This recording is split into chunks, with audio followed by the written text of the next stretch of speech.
RTL Stories, the podcast with Lisa Berg from RTL Group. Here we are in the new world. Before our colleagues on the ground could even come up with some information, you already had information going on social network, on Instagram, Twitter, Facebook, and all those platforms. People shared photos and videos, and now we had to figure out, are those photos and videos all showing that situation, or maybe they showed other situations we didn't know yet, but then we tried to figure that out. And so we had kind of this puzzle in bringing together all those single pieces. Where did it happen? What happened? Who was he? Do we know anything more?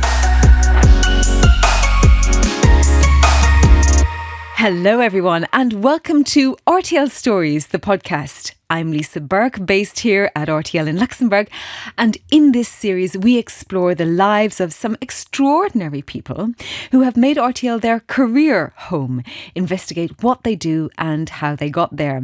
Now today I have the pleasure of speaking to someone who is at the forefront of ensuring the accuracy of our news. He has a keen eye for detail and a passion for truth. Starting his career as a trainee at news programme RTL Actuel and Bild magazine, Andreas Greuel worked as a freelance journalist for several years, including for the German public broadcaster WDR. And since joining RTL full-time in 2014, Andreas has been a vital part of the news gathering process at Info Network, RTL Deutschland's production company for news programmes. Andreas then went on to serve as a researcher for the news programme RTL Extra before becoming head of verification at Info Network. And since December 2020, Andreas has led the fact-checking team at RTL News, ensuring that their news coverage is accurate and reliable. He holds a bachelor's degree in journalism and a master's in market and media research. So welcome to the show, Andreas. Thank you. Thank you very much for having me. Now, before we jump into conversation, a little bit of background news on RTL News. It's part of RTL Deutschland, RTL Group's largest business unit. It is the most powerful journalistic unit for cross-media news, investigative and independent journalism and documentaries in Germany. So, Andreas, you are part of the fabric of this network. Why did you stay at RTL for over a decade? Well, very good question. We have this brand slogan in German. It's called Willkommen zu Hause, which means welcome home. And I know it sounds a bit cheesy on here, but this is just the vibe I'm feeling. I'm getting in when entering this large building here, because I worked in, as you said, in several newsrooms, and they have all been great places of working and work environment. But there's a certain vibe to this company. It's very hard to explain. I think you kind of have to feel it. And I'm only speaking on my behalf here, but this kind of vibe, it's something special. It's something very approachable, and it kind of feels home. And once starting to get into my career and seeing the opportunities I got here and using those opportunities and establishing ideas, It just really feels kind of home. It's more than a work environment here, and especially by the people you're meeting here, you're working with. These people make it a very unique place to me, and I can't think of working somewhere else. And really, I know it's cheesy, but it's the truth. Well, that's a poster boy statement. But going back to your original starting off point as a trainee, I know that when we spoke, we had a chat a couple of weeks ago, and you were telling me about being a student. And in your student days, you were given a lot of responsibility. You were not just making the coffee. No, that's really the case, and this is kind of the part of what I meant earlier, and the special vibe. Coming here as a student, we got the responsibility of all the programs and working within the programs and all the editors and the brands that we publish here. And we trying to give that forth to the next couple of students that are coming in here and trying to help us to become this big unit and this powerhouse of information and creativity. And me and my colleague who run this department. That's one of our key elements of leading, to show young people to come in here, that we trust them, that we build our ideas with them together, and that they can be a part of this unique workplace here. And that is kind of the vibe I was talking earlier, and that really got me into it in the first place, yeah. So it's a mutual respect for the people coming out of university, the people who really have a keen eye on news and the fast-changing nature of news. Now, your master's had a focus on media ethics, and that links perfectly with what you do now, fact-checking. And it has changed. We all see what's changing around us. How has fact-checking changed since the years of your degree? Well, we know that fact-checking itself hasn't changed for centuries, so to speak, because journalists, people who wanted to give information to other people, my hope, were always trying to get all the facts right and then publish them out there for people to get informed and to build up their ideas and build up their minds. But as we know, and as we have seen in the last years or even months, technology is changing a lot of that. So basically, people do research, but they use all the aspects of the technological life and the development around to get even more information, and that plays into our job. It makes it easier sometimes, it can make it harder at other points, but it's a very a very movable, very dynamic and agile working place at the moment, because you never know which tools come up new, which are gone by a minute. So a lot of stuff happening there, and so you have to really focus on a lot of aspects of journalistic research. You use the word agile. We think about that when it comes to the speed of news and how people consume news as well. I suppose we could think about our audience as the clients, the consumers, and this is important as well for any news organisation. They want to maintain, RTL News will want to maintain a very strong line, of course, for fact-checking, but that is also versus getting the news out there fast. So it's reputation over speed. So how do you play that game? Well, there's this saying, and I know it's stressed a lot about last decades the quote says, be first, but first be right. And I know a lot of people stated that quote in the past, but true in the core. And so if you want to play devil's advocate, you could say, yeah, well, you are break for your company because first of all, you have to get to all the facts right, and then they have to wait with the publication. But I would say it's more of a working together with a lot of trust, a lot of forward trust, and knowing that once you get an information out there, it's very hard to get it back in. So once being wrong, that really is not a good thing to do. So you should at any point avoid that. So I think there was a time when, especially journalists, they really lacked a sense of publicating that they are yet not able to say more than they know. Sometimes stories really develop fast, especially today. And it's hard to say, well, I don't know about that. I have to figure it out. I have to do a lot of research to get the information out. And back in the time, I think people were not able to easily say what they didn't know. And I think that is changing at the moment. It's to me, it's good if you have the will to say, I don't know that yet, but I'm working on it to get it researched. And for that, I think we found a very good way to, at one point, be very fast, but then having the trust of our colleagues that they know that we are doing everything to get the facts right and that we are on their side and that we do want to break the news as well very fast. But our main target is to avoid any kind of big mistakes, any kind of mistakes that we're getting information out there that's actually not true, because that will be the worst. Yeah, that makes perfect sense. So be first, but first be right. And the importance, as you have deeply underlined, of credibility and to be a trusted organisation, because if something goes wrong, if a fact is not correct or is proven to be otherwise after the event, it is very hard to build credibility back. And then also underlining that journalists are allowed to not know everything. Now, again, when we were chatting, you had some fabulous examples, some of your favourite news stories over the years that you've worked on and really worked, I may say, almost like crime detectives. Can you give us some examples?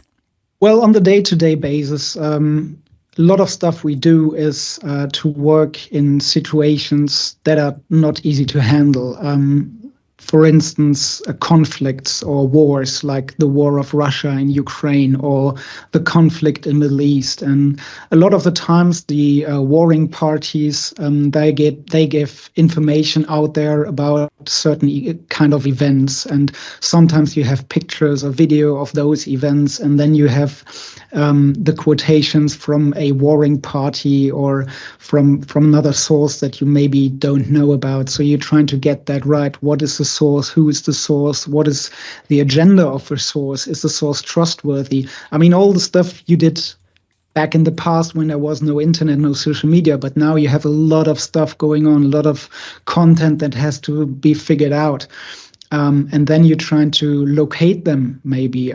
We had the Al-Ali targeted, the hospital in Gaza targeted, and soon you had both conflict parties, on the one hand the Israel army forces, and on the other hand Hamas, and both had their own explanation why the hospital has been targeted. And now you have to figure out in kind of real time from which side a grenade or a bomb had been shot at or rocket, and you need.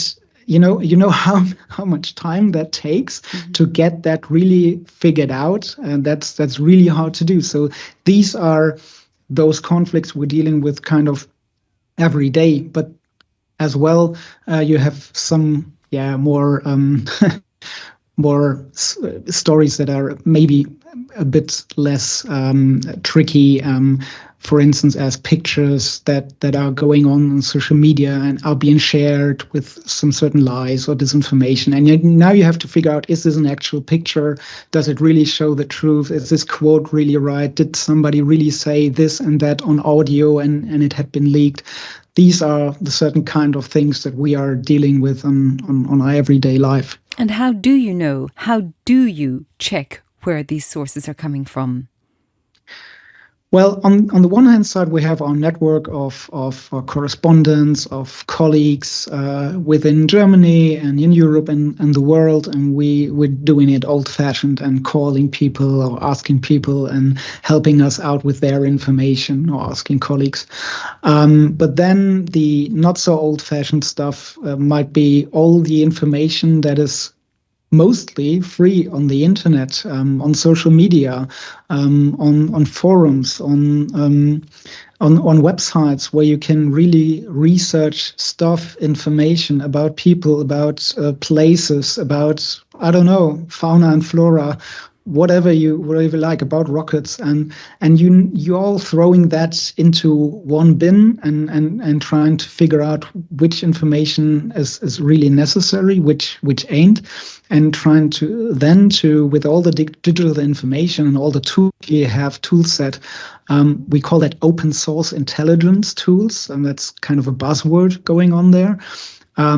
We trying to figure out all the information that is helpful to us, so we can then tell our editors, well, this video occurred on that and that spot in that location, and it was a morning around 8 o'clock, and I don't know, whatever happened then. Yeah. Well, you have an example that I remember we spoke about, which was a right-wing terrorist. He tried to shoot people in the east of Germany, murdered 2 people and tried to shoot more in a synagogue with self-made weapons and rifles. So can you talk to us about that story, which happened around about 5 years ago? Sure. I think it was in 2019, and it was Yom Kippur, the celebration, Israel celebration day. And Well, the story developed when there was an agency news going on. Yeah, shots been heard in the city of Halle, which is in eastern Germany, and soon there were colleagues on the way to the place, and but we didn't know much. And so here we are in the new world. Before our colleagues on the ground could even come up with some information, you already had information going on social network, on Instagram, Twitter, Facebook, and all those platforms. People shared photos and videos, and now we had to figure out, are those photos and videos all showing that situation, or maybe they showed other situations we didn't know yet, but then we tried to figure that out. And so we had kind of this puzzle in bringing together all those single pieces. Where did it happen? What happened? Who was he? Do we know anything more? And what we figured out was that on certain photos that we could verify as being actual pictures from that situation, there was a kind of a camera on his helmet. So he was wearing a military uniform, and it looks very military guy.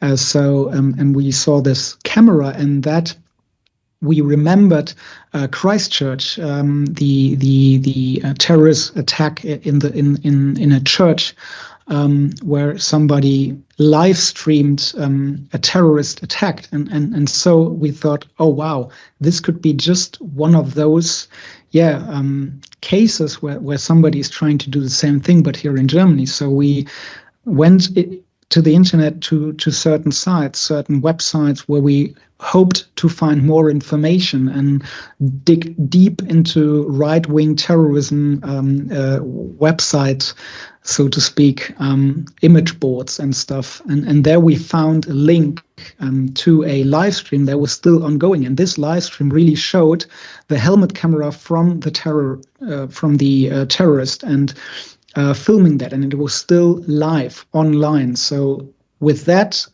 information and all the knowledge we had then from our colleagues and on the ground and from the police and stuff, we could really build up this piece of puzzle, or this puzzle to a real story. And I think we were one of the first, maybe the first who found that live stream, and before it was taken down and flagged by the platform. Yeah. And it just shows also how fact-checking runs in parallel, hand in hand with the work of police forces. Yeah, well, I didn't know if the police at that moment, if they found the live stream. I'm sure nowadays they have special units that do the same. I don't know if they did it before. We then tried to figure it out, and told them that we found the live stream and it was still ongoing, and we saved it before it had been flagged and taken down. So you were helping them. I never got a feedback if they really relied on that information or not, but it was a perfect example of working together on the ground. Old-fashioned journalism, as you would call it, maybe, and then from your desk far away, and trying to figure out which opportunities, possibilities do I have from my desk to get other kinds of information, and then throwing that together and merging those both ways of doing unique, good journalistic work. I think that's the key, and will be the key for the future. Well, the future is all around us. It involves AI, it involves video and audio, which can also be created nowadays by AI. And I think you have another story, an example from your colleague's mother, who was almost scammed by audio AI.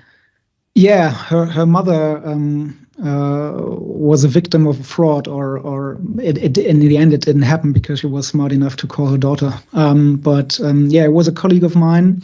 She's a reporter for our programs, and therefore a lot of video and audio of her are available free on the internet. And what happened was that those fraudsters or scammers, they took some examples of her audio and recreated her voice with the help of AI. And then they researched for her family and apparently found her mother. and then called her and played her an audio of her alleged daughter, which wasn't her daughter, but a AI voice of her daughter, saying that she was in desperate need, and that she's in police custody because she ran somebody over, I guess, or she had a crash or whatever, and that now she's handing over the phone to the police officers, and that somebody's getting to her home to get some money so she can be released from custody. And yeah, the woman was in panic, and yeah, the human engineering side of that fraud then kicked in, because once you think your child is calling for help, I think all your senses of realism and other stuff, they get thrown out immediately, and you're totally in panic mode and want to help your beloved child. And you got to the bottom of that as well, thank goodness, in time before she was scammed. But obviously, this is an example of what's to come. It's right on our doorstep. It's literally encroaching upon our lives and our loved ones. And so you're going to have, well, I can't even imagine what's about to hit you, a wave of fake video and audio, and your work will become increasingly hard. So how are you as a unit thinking about solidifying your unit in order to tackle AI-generated voice, AI-generated video content, which is fake, may I add? Well, the easy answer you always hope to get is, yeah, well, maybe if there's tools to create AI, then there will be tools to debunk them. So, but that is misleading, because it always needs more time to get those tools out there and to get it tested, and that they are really that they are really affordable, and that they do work for 100%. So I think you can rely on certain tools, and there will be some tools out there that can help you. I will say that, I'm pretty sure. But you have to rely on your journalistic thinking. You have to rely on your agile mindset, because getting an information what is out there and getting to know how people use those new methods is one key. Then every day checking agile and dynamic. What can I do with my own senses, with my own techniques, with my journalistic thinking, with my network, for example? What we will have is the scaling of those AI frauds and the liberation of technology, so to speak. It will maybe increase the amount of content getting put out there, and that will target us as a media house and as a society. But what we may not forget is that those easy frauds, scams, disinformation, and fake news, which are basic lies or misinformation, maybe bad sources, that this stuff is still out there, and this is being shared as fast as possible at the moment. And this is one aspect we may not forget over the AI aspect. But in both ways, we are dealing with it as in being very agile, very dynamic, very forward-thinking, how we could tackle them, how they affect us, and then agile, creating and recreating and rethinking how we set up ourselves with our techniques, with our tools, our mindset, and how we want to go forth with that for our publications. And so, in conclusion, are you hopeful for the future of fact-checking? I have to be. I'm optimistic. We're relying on you, Andreas.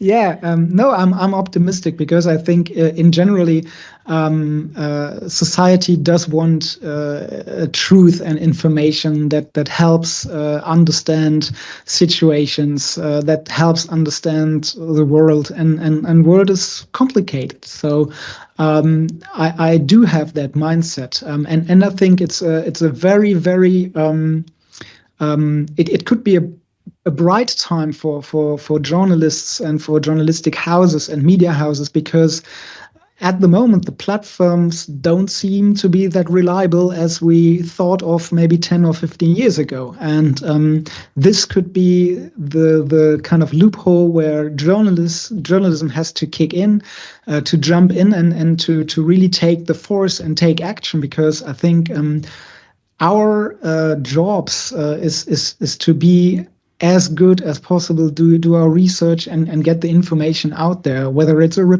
reporting, whether it's a feature, whether it's a commentary, whatever kind of journalism you're looking at. And I think this is to be our time actually to shine, because we should be the one trusted, and not platforms that in the end cumulate disinformation and misinformation and don't really target that stuff. So I think should be a good time to be a fact checker at the moment. Well, thank you so much, Andreas. You have encouraged more to join your team, I'm quite sure, through this conversation. And of course, it is a deeply important bedrock unit of anything to do with news and RTL News, of course. And thank you all so much for listening to this episode. Of course, if you are part of RTL, let us know your thoughts. You can do so through RTL Group Intranet in the comment section. You can also get in touch on one of the social media channels. Just search for RTL Group on LinkedIn, Instagram and YouTube. And we would, of course, love you to follow us on those channels anyhow. With that, that's it for this episode. Thank you so much, Andreas. And we will be with you in a short while. Thank you for listening.